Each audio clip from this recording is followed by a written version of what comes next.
हाँ students, we are continuing our chapter number 15 drainage system. तो ये चैप्टर जो है पिछले वीडियो में हम लोग काफ़ी इस बारे में पढ़ चुके थे। हमने देखा था कि हिमालयन रिवर्स और पेनिनसुलर रिवर्स जो हैं उनके बारे में पढ़ा था।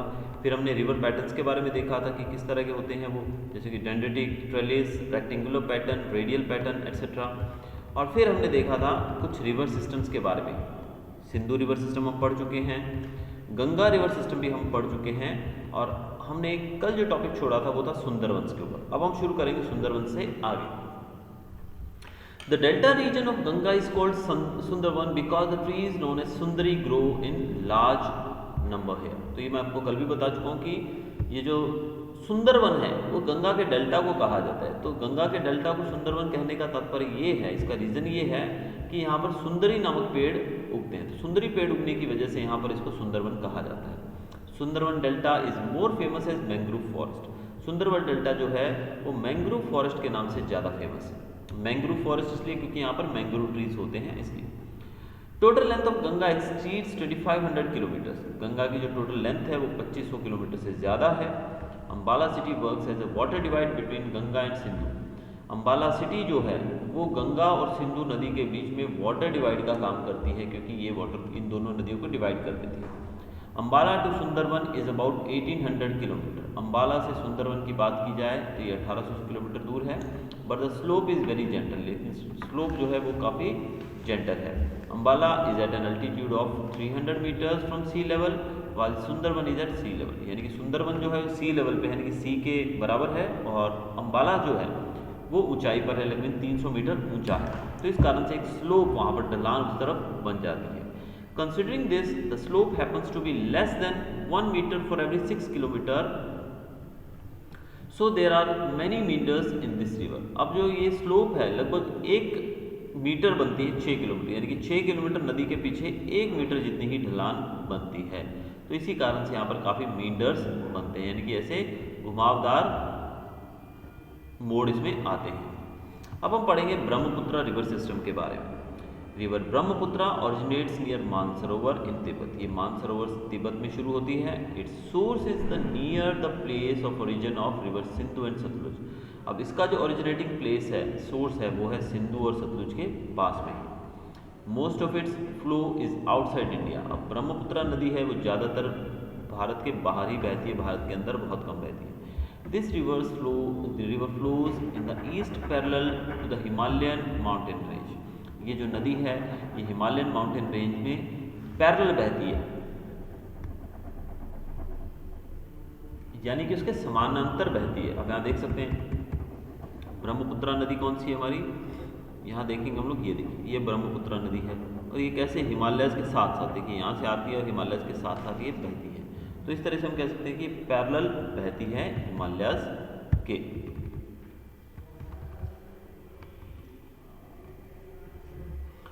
Near Namcha Barwa it takes U turn and enters Arunachal Pradesh. अब नमचा बारवा के पास आकर ये यू टर्न लेती है। क्या लेती है? यू टर्न लेती है, और ये अरुणाचल प्रदेश में एंटर हो जाती है। इट इज़ नोन एज दिहांग। यहाँ पर इसको नाम दिया गया है दिहांग का। अब आप यहाँ देखेंगे, ये देखिए नदी कहाँ जा रही है, ये नदी जा रही है इस तरफ, लेकिन यहाँ से यू टर्न लेती है। देखिए ये यू टर्न लिया ना, इसे देखिए ये यू टर्न लिया और ये अरुणाचल प्रदेश में एंटर होगी। ठीक है, तो इस प्रकार ये भारत में एंटर करती है, और यहाँ पर इसको जो नाम दिया जाता है वो है दिहांग, यानी कि अरुणाचल प्रदेश में एंटर होने के बाद इसको कहा जाता है Dihang. This river with Lohit and कैनूला ट्रिब्यूटरीज। इसकी 2 ट्रिब्यूटरीज हैं जो इसमें आकर मिलती हैं, छोटी नदियाँ जिनका नाम है लोहित और कैनूला। इस कलेक्टिवली नोन एज ब्रह्मपुत्र इन आसाम। और जब लोहित और कैनूला ये दोनों नदियाँ इसके अंदर मिल जाती हैं दिहांग के अंदर, दिहांग यानी कि ब्रह्मपुत्र को जब एंटर होने के बाद, तब इन तीनों के मिलने के बाद ब्रह्मपुत्र इसको नाम दिया जाता है असम में। तो असम में इसको ब्रह्मपुत्र के नाम से जाना जाता है। कब? जब इसकी ट्रिब्यूटरीज लोहित और कैनूला भी इसमें मिल जाती है तब। Brahmaputra is the only river having masculine pronoun and is about 2900 kilometre long. अब ब्रह्मपुत्र की बात करें, ये एक ओनली ऐसी नदी है जो मस्कुलिन प्रोनाउन के साथ, यानी कि जिसका नाम मेल जैसा हमें देखने को मिलता है। बाकी सब नदियों का नाम फीमेल रहता है, लेकिन ब्रह्मपुत्र का नाम जो है वो सिर्फ मस्कुलिन आपको सुनने को मिलेगा, और ये लगभग 2900 किलोमीटर लंबी है। ब्रह्मपुत्र को तिब्बत के अंदर नया नाम दिया गया है, वो है सांगपो। इसको क्या कहा जाता है तिब्बत के अंदर? सांगपो। और बांग्लादेश में ब्रह्मपुत्रा को जमुना कहा जाता है। Majuli an island in Brahmaputra is the largest river and island in the world. अब ब्रह्मपुत्रा के अंदर एक आइलैंड भी है जिसको नाम दिया गया है मजूली। मजूली जो आइलैंड है वो लार्जेस्ट रिवर एंड आइलैंड है, यानी कि रिवर्स के द्वारा बनाया गया सबसे बड़ा आइलैंड ये है मजूली। अदरवाइज आइलैंड्स तो बहुत सारे हैं जो सी से घिरे हुए हैं, लेकिन रिवर आइलैंड्स की बात की जाए जैसे कि रिवर एंड आइलैंड्स, तो वो सबसे बड़ा मजूली ही है। There is less of sedimentation in this river in Tibet. In India, the river passes through regions of heavy rainfall, so further down there is more of water mass as well as sediments. Many tributaries meet this river in Assam. Thus, river Brahmaputra flows in a braided form. तो जब ये river Tibet से बहती है, जहाँ से शुरू होती है, तो वहाँ पर इसका सेडिमेंटेशन बहुत कम होता है, यानी कि बहुत कम ही अपने साथ मिट्टी बहा कर लाती है। लेकिन जैसे जैसे भारत में एंटर होती है तो भारत के रीजन में बहुत बारिश भी ज़्यादा होती है इस एरिया में, इस कारण से इसका फ्लो बढ़ जाता है, जिस कारण से बढ़ते ज़्यादा फ्लो के साथ सेडिमेंट्स भी ज़्यादा बहकर आते हैं। यहाँ पर असम में आते आते इसके अंदर बहुत सारी दूसरी रिवर्स भी मिल जाती हैं, इसी कारण से ये काफ़ी फैल कर काफ़ी बड़े पैमाने पर यहाँ से बहती है।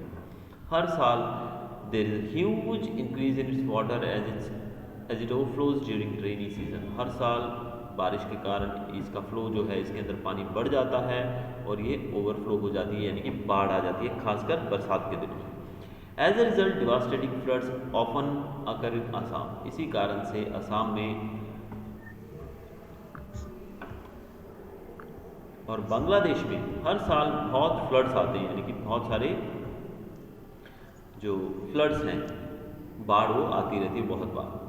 आप हर बार टेलीविजन में सुनते ही हैं कि बाढ़ वगैरह एक कॉमन बात है हमारे यहाँ पर आना। There is a contrast in this river compared to other rivers of India. Due to heavy rains in Assam during monsoon, there is a huge deposition. The increasing level of sand in this river raises its bed higher, so there are frequent changes in the course of the river. अब ये जो नदी है ब्रह्मपुत्रा, ये दूसरी भारत की नदियों से बिल्कुल अलग है। अगर उनको कंपेयर करके देखें तो बाकी नदियों से ये काफ़ी अलग देखने को मिलती है। कैसे?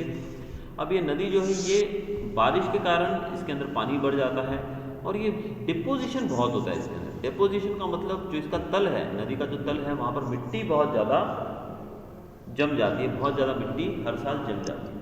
अब मिट्टी के जमने से क्या होता है, इसका जो तल है वो ऊंचा होता रहता है। जब मिट्टी आप देखिए किसी भी वाटर बॉडी के अंदर आप नीचे मिट्टी बिछाते जाओगे तो धीरे धीरे उसका तल ऊपर आने लगेगा।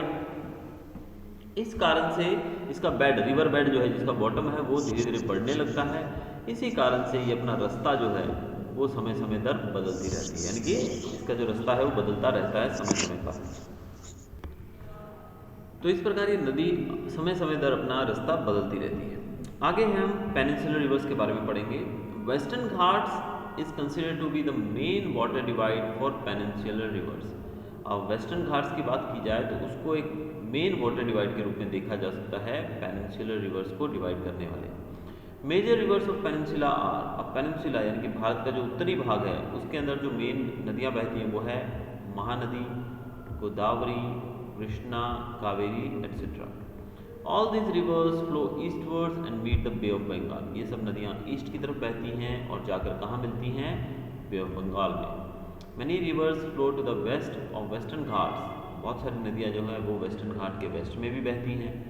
Large rivers like Narmada and Tapi flow from east to west. Narmada और तापी जैसी बड़ी नदियाँ जो हैं वो ईस्ट से वेस्ट की तरफ बहती हैं।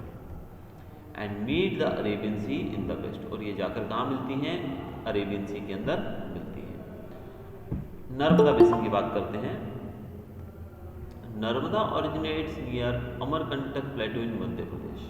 नर्मदा जो है वो अमरकंटक प्लेटू के पास में मध्य प्रदेश से ओरिजिनेट होती है, यानी कि शुरू होती है। It flows westward in rift valley, ये वेस्ट की तरफ बहती है सकरी घाटी के अंदर से।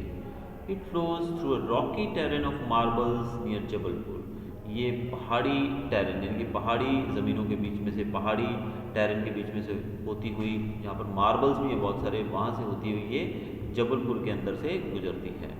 And flows faster due to slope, और यहाँ पर स्लोप है, ढलान है, इस कारण से बहुत तेज़ी से बहती है।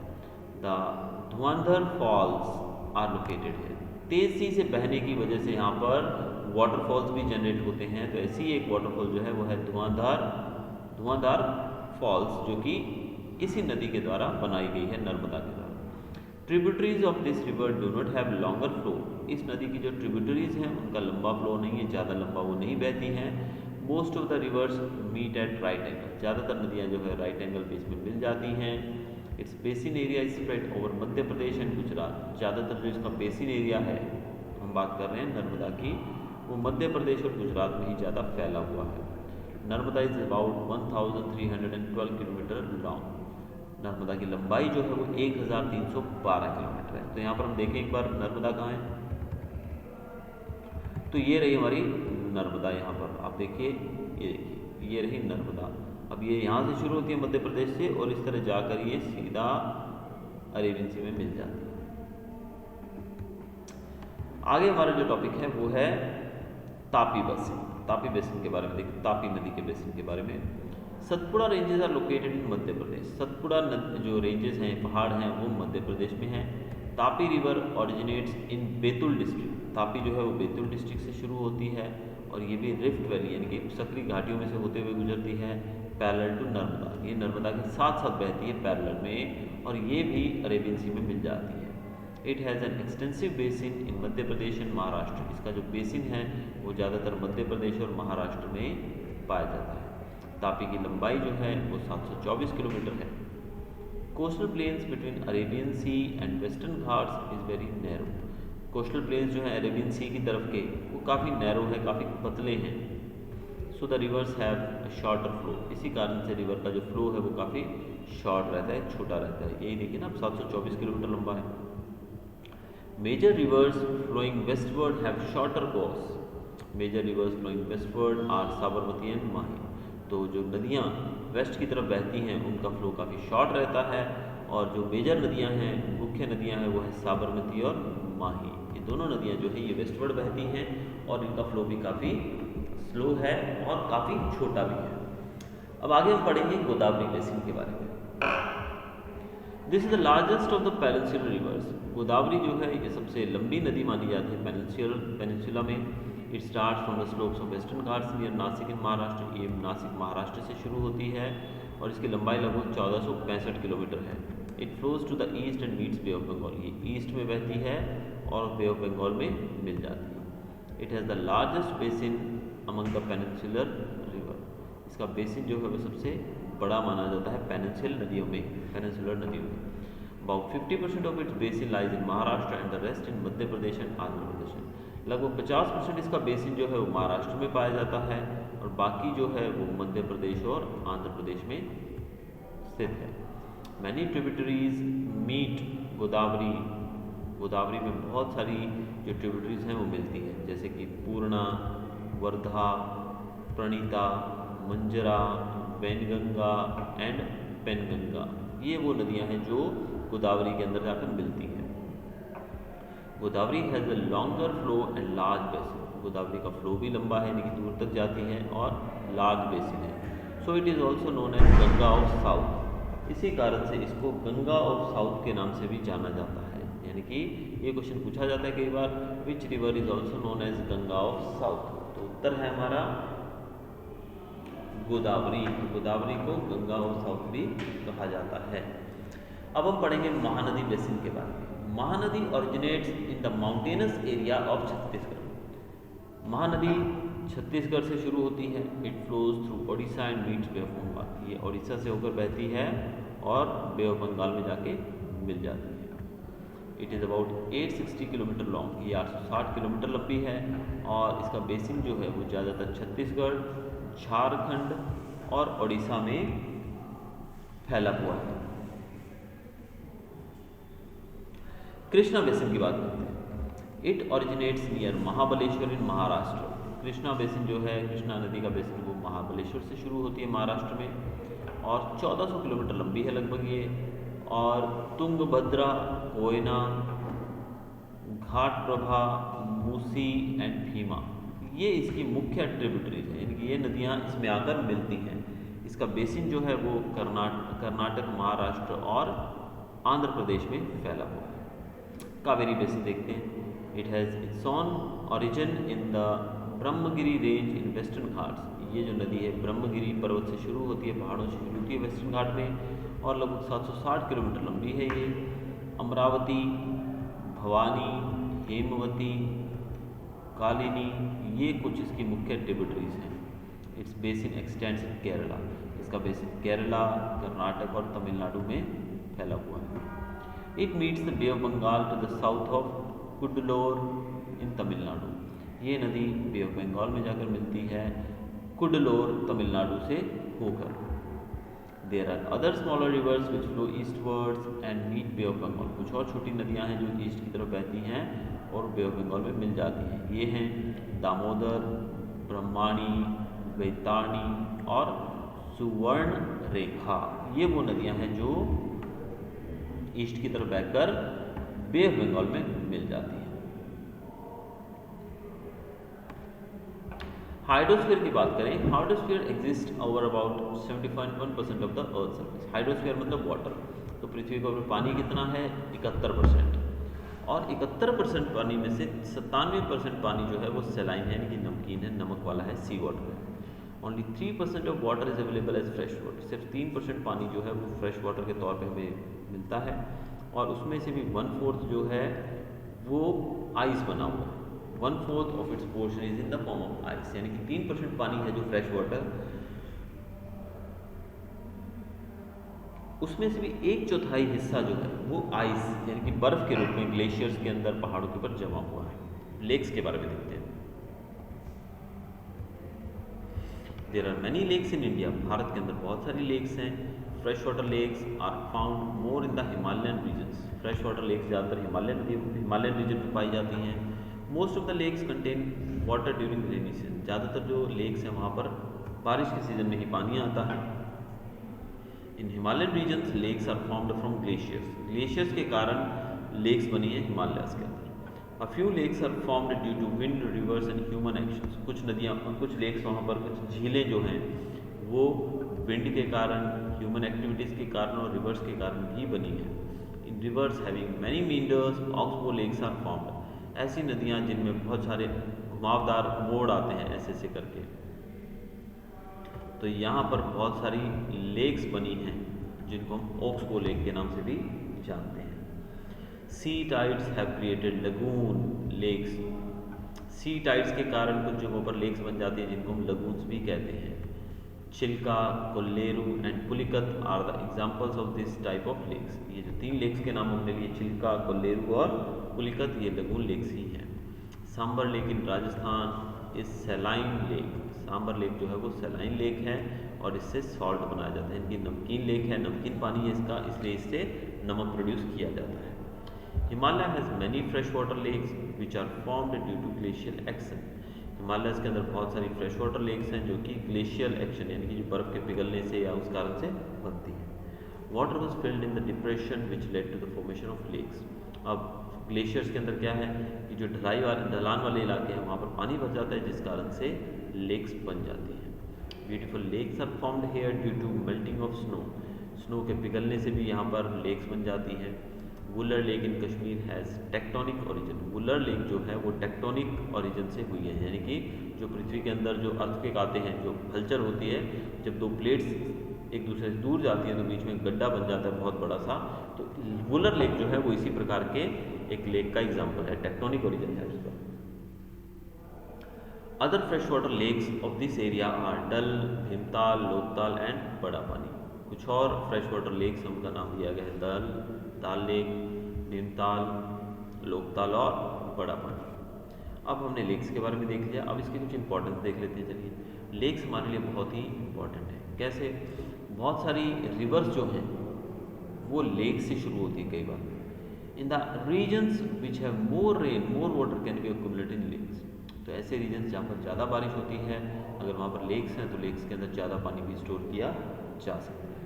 The accumulated water can be utilized for irrigation and other purpose, और जो पानी इन लेक्स के अंदर जमा किया जाएगा उस पानी का उपयोग किया जा सकता है इरीगेशन के लिए और दूसरे पर्पस में भी उसको लिया जा सकता है।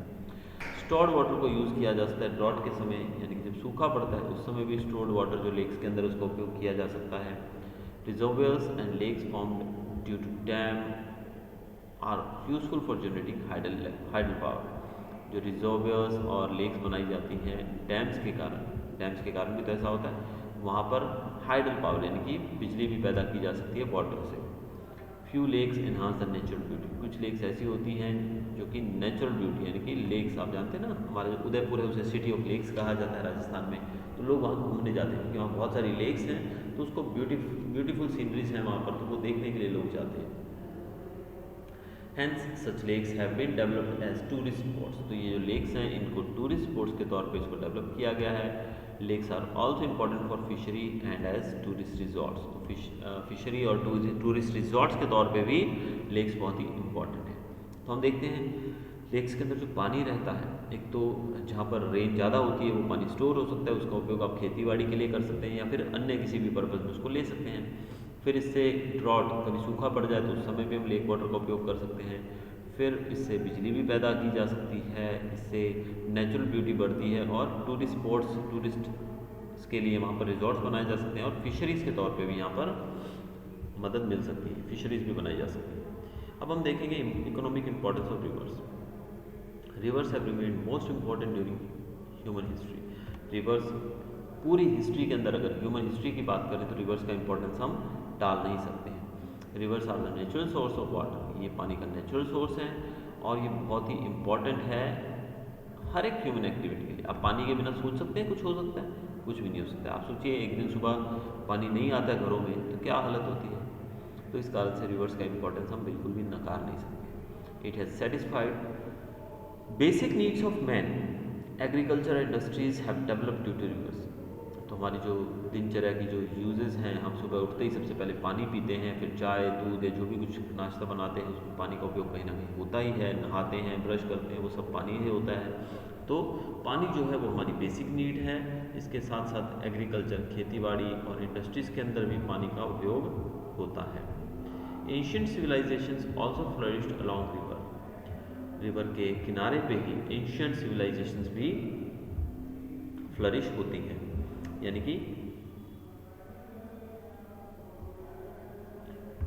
जो प्राचीन सभ्यता हमारी शुरू हुई, यानी कि जीवन की जो शुरुआत हुई वो भी नदियों के किनारों से ही हुई। Major cities have developed along the river banks.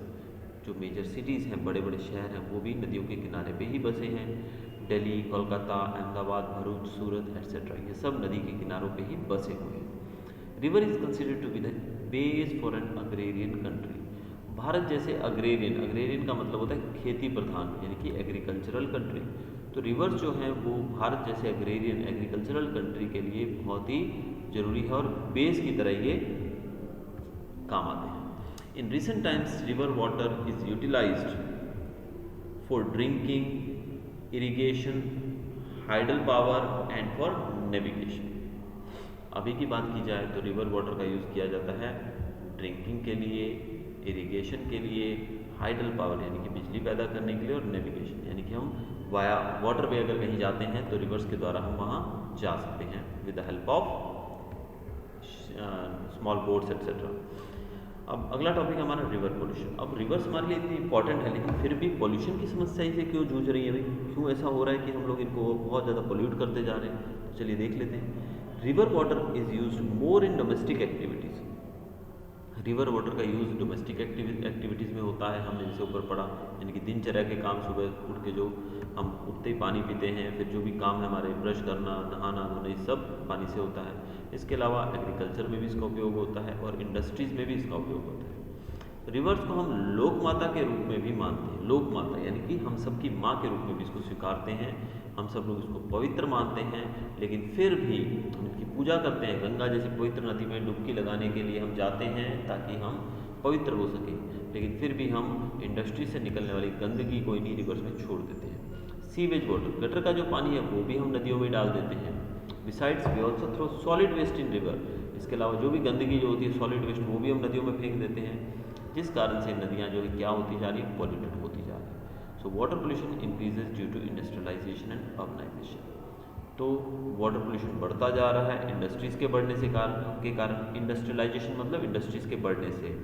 दूसरा अर्बनाइजेशन के कारण। अर्बनाइजेशन मतलब शहरों के बढ़ने से, यानी कि शहर बढ़ते जा रहे हैं, इंडस्ट्रीज बढ़ती जा रही है, जिस कारण से पोल्यूशन बढ़ता जा रहा है। Pollution of river water has become a national problem. River water का पोल्यूशन जो है हमारे लिए नेशनल प्रॉब्लम बन चुका है, यानी कि एक नदियों के ऐसे देश के अंदर, हम भारत को नदियों का देश भी कह सकते हैं, और जहाँ पर नदियों को इतना ज़्यादा तवज्जो दिया जाता है, पूजा की जाती है नदियों की, वहाँ पर नदियों के पोल्यूशन की समस्या बहुत ही बड़ी है।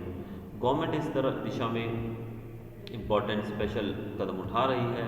At this stage public participation is equally expected. अब सरकार जो है वो जगह जगह पर ऐसा प्रोग्राम चला रही है, प्लान्स चला रही है, ऐसे ऐसे जो आंदोलन चलाए जा रहे हैं, मूवमेंट चलाए जा रहे हैं, जिससे नदियों को साफ़ किया जा सके, साफ़ रखा जा सके। लेकिन सरकार के अकेले के करने से ऐसा पॉसिबल नहीं है, तो हम सब लोगों को भी पूरे तरीके से इसमें कंट्रीब्यूट करना चाहिए।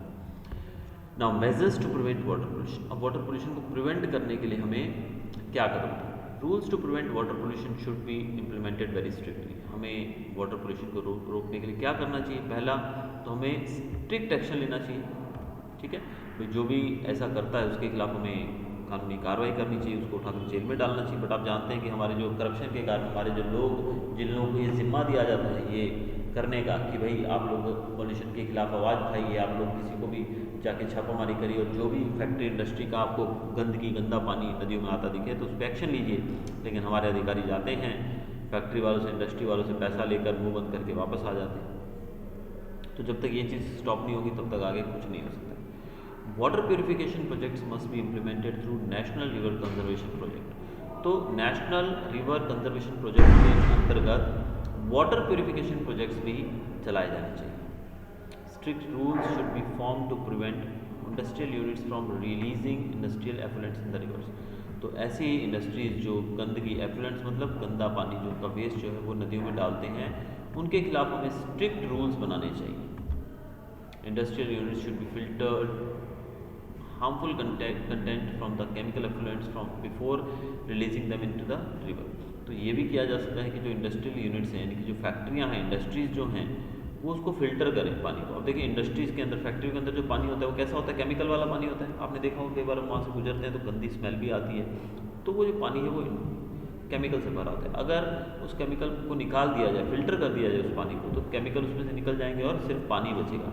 तो उस पानी को फिर आप नदी में डाल सकते हैं, लेकिन केमिकल से मुक्त करके। In order to keep the river water clean, every citizen should take care not to mix up the domestic waste into the river. अब रिवर वाटर को क्लीन रखने के लिए, हमारी नदियों को क्लीन रखने के लिए हर एक सिटीजन, यानी कि हर एक भारतीय की ये जिम्मेदारी है कि वो किसी भी प्रकार की गंदगी जो है वो रिवर के अंदर ना गिराए। अब यहाँ पर नेशनल रिवर कंजर्वेशन प्रोजेक्ट, ये इसकी फुल फॉर्म दी गई है NRCP की, आपको याद रखनी है, नेशनल रिवर कंजर्वेशन प्रोजेक्ट। दूसरा है national river conservation project was introduced at the second stage of Ganga river purification. Ganga river को प्यूरिफाई करने के लिए जो सेकंड स्टेज चलाई गई थी, उस समय इस प्रोजेक्ट को शुरू किया गया था। नेशनल रिवर कंजर्वेशन प्रोजेक्ट इसको कहा जाता है। तो इस प्रकार हमने देखा कि नदियाँ जो हैं वो कितनी हमारे लिए इम्पॉर्टेंट है, लेक्स कितनी इम्पॉर्टेंट है, ये किस प्रकार से हमारे काम आती हैं। लेकिन हमने देखा कि कितना हम लोग इनको परेशान करते हैं, कितना हम इसमें गंदगी फैलाते हैं, कितना हम लोग इसको दूषित करते हैं। तो ये था हमारा chapter drainage system. Hope you enjoyed the video. Thanks for watching.